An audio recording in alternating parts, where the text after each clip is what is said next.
People ask about this Sears Motorbuggy, so I'm going to take a little video of it. This was built in 1908. The original parts of the body are the wood part that you see in the middle toward the bottom, as well as the fenders. All four of them are original, and they were found down in Evansville, Indiana. The fenders and the body is all that was really left of the car, and it has all the other pieces manufactured or machined out by hand, including this gear for the transmission. More parts were made or bought. The chain, the wheels were made by the Amish down in southern Indiana, south of where it was found.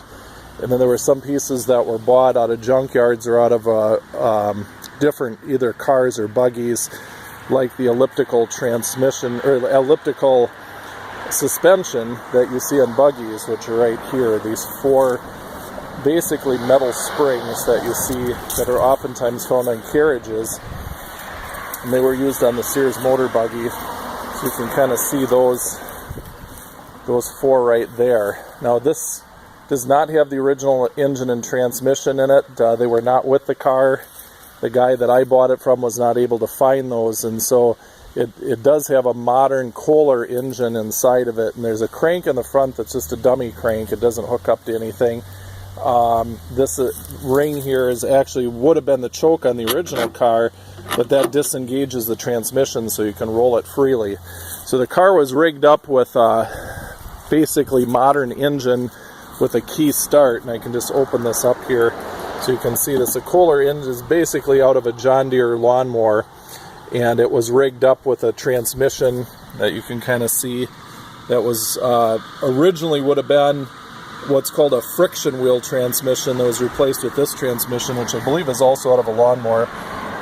But other than this lid, this is all original. This wood body is out of an original Sears car, we believe to be a Model J Sears. The buggy top, or the motor buggy top, has original components for the metal part. The canvas is obviously redone, and the parts to make the engine work essentially are modeled after the original Sears Motorbuggy. So it's got the tiller steering. If you got a big belly like me, you can lift up the tiller and pull it down. That was the way it was originally. It's got a brake system similar to what the original would have had. You push on it and you can see it activate in the back here.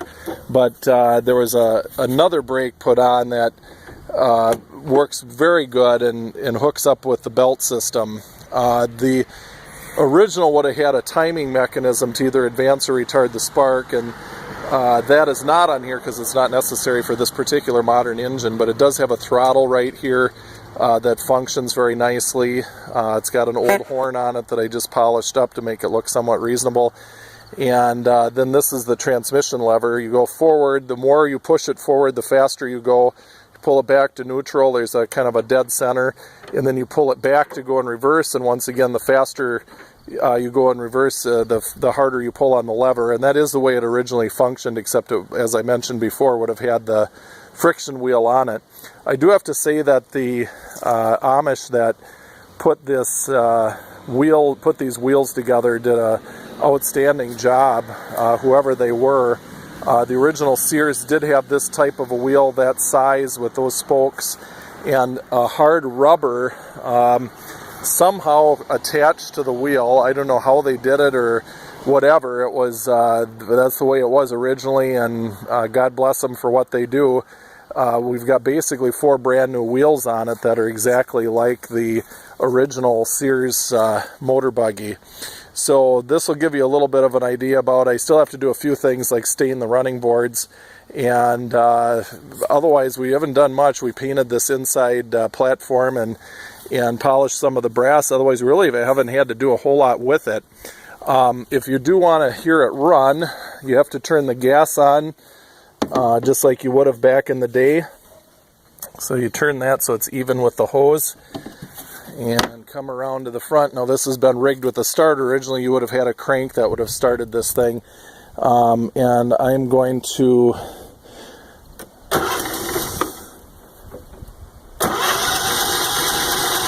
try to start it with this camera in my hand.